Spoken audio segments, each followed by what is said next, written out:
Teacher Lauren here. I've been kind of spotlighting my classes a little bit here and there, and I've been getting questions about what are the most popular classes on Facebook, and I've gotten a couple on Instagram, or what time frames do you think are the most popular for booking, and also, what's the best price? And then a lot of people are reaching out to me for lesson planning because, like I said before, I love to plan. That is my jam. But also, they're reaching out to me like, I don't even know where to begin, or I have ideas, I just don't know how to make it fun. So I thought today I'd give you an example of something I do. And a lot of you are also saying, and I remember saying this too, it's already being done. It's so saturated. I'm worried I won't get bookings. Here's the thing. You won't know until you put yourself out there. And until you start at least one class, you won't be comfortable doing more. Once I got past that initial, like, oh my gosh, how's this going to work? What am I going to teach? Is this even going to get booked?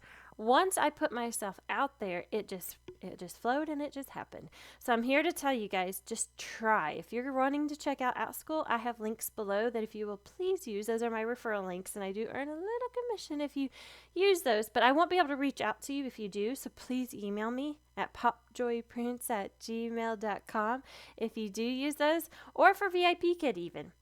But if you're trying to plan lessons for Outschool, think of what you have the most fun talking about. What do you talk about a lot? So, like, I'm always getting teased that I'm horrible at directions. But I'm looking back at my life going, did anybody really teach me directions? Did I really just not pick it up? What's up with that? So I decided to make a map skills class because I love talking about a compass. I love talking about maps. I love looking at maps, and I love geography, even though I'm not great at it. Lo and behold, it's my most popular class, you guys. And it's because I'm passionate enough that I want students to not go blindly into the world, not knowing how to look at a map or a compass. And then from there, I'm going to create a whole series of lessons because it's my most popular, and I'm having a lot of fun teaching it. I also have a keyboarding class that tends to be pretty dang popular. Like, out of 4 classes, 2 will fill in a day, and then I'll have 2 that are about half filled. So it's pretty, for me, it's pretty popular. And then I will say my ABCs class. That's my other popular one. It's ongoing. So the other 2 are multi-day, which means maps meet like twice a day for 2 weeks, and then keyboarding meets 3 days a week for 2 weeks.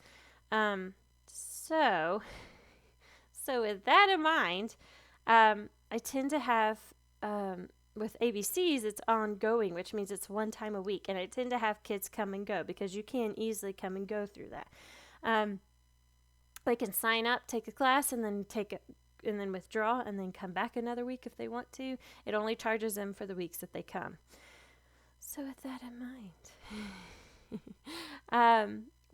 mind, I wanted to give you an example of how I make my class fun for ABCs. Now, it is a saturated market. There's a lot of people teaching phonics, ABCs, you name it. So what I do for that class, I'm going to go ahead and tell you. Everybody's like, you don't have to tell me in case you're worried I'll copy. And I'm like, I'm not worried. You can copy if you want. We teach different ways. And it is saturated, but I'm still getting bookings. And you know what? That's fine. So this one, I am going to give you an example of what I do.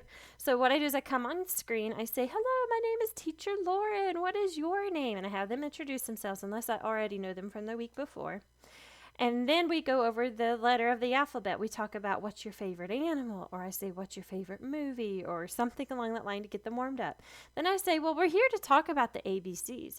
Now, if there's only one student and I'm trying to fill time, I'll use their name, or I'll use something they're talking about to say, well, what letter do you think that starts with? To try to keep it on track.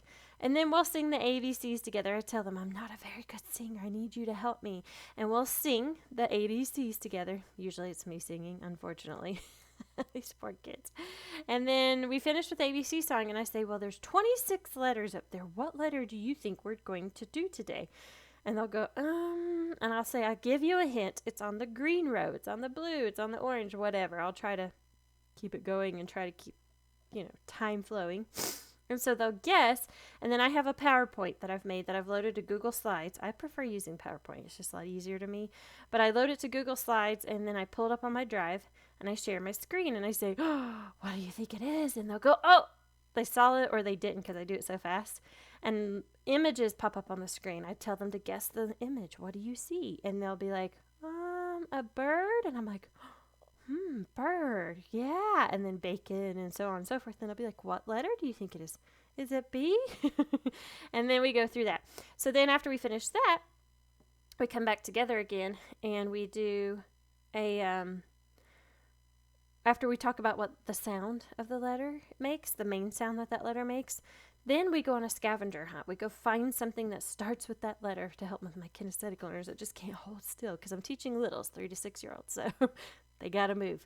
So they go find something. We talk about being sneaky ninjas, and we go really quietly, and we go find something, and then we come back. And then they do show and tell, and I do show and tell with them too. I go find something too, and then we get to draw. And today I had the letter B with this little boy that I was teaching from Cape Town. How cool is that?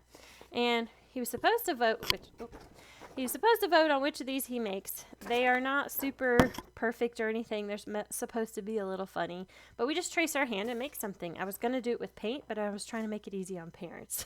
So we trace our hands, make something that represents that letter, and then we do show and tell with that, and then we review what was our letter today, what sound did it make, and we're done. And I usually do mine on a dry erase board, and I share my screen with them so they can see me as I'm doing it, doing that thing.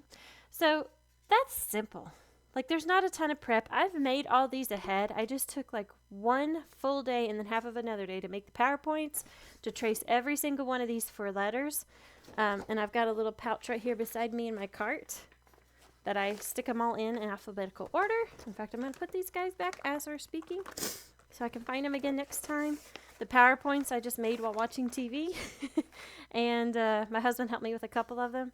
And then I loaded it to Google Slides. I had to kind of adjust because while I made the slides the same size, it kind of shifts things sometimes. So I just had to adjust them.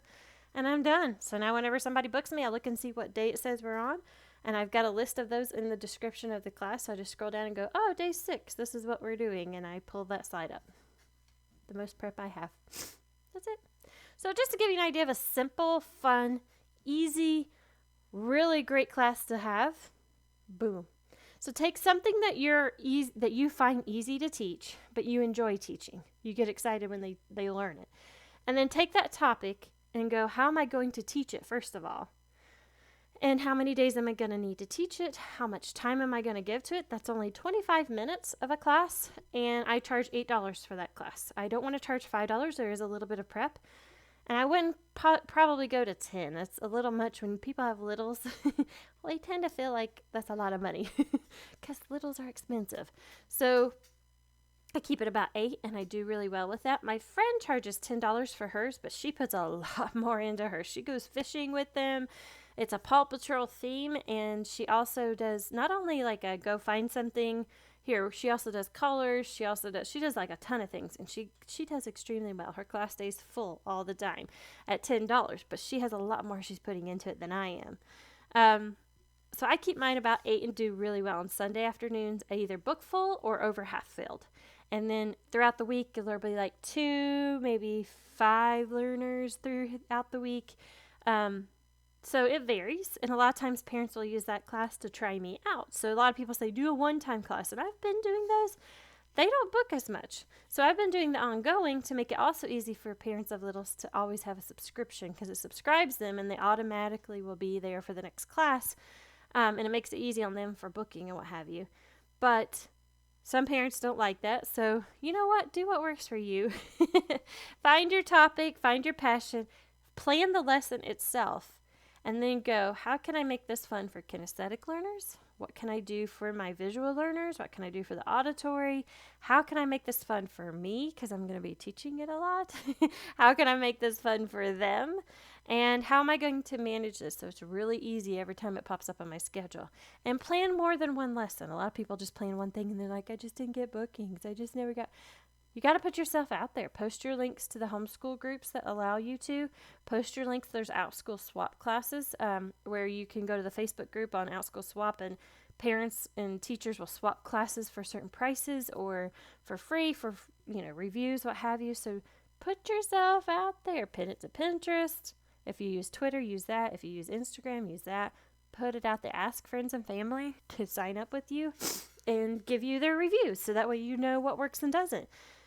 Just try. And if you want more help planning, I'm always happy to play. I love coming up with ideas. So message me or comment below, and I'm always happy to help you guys, seriously.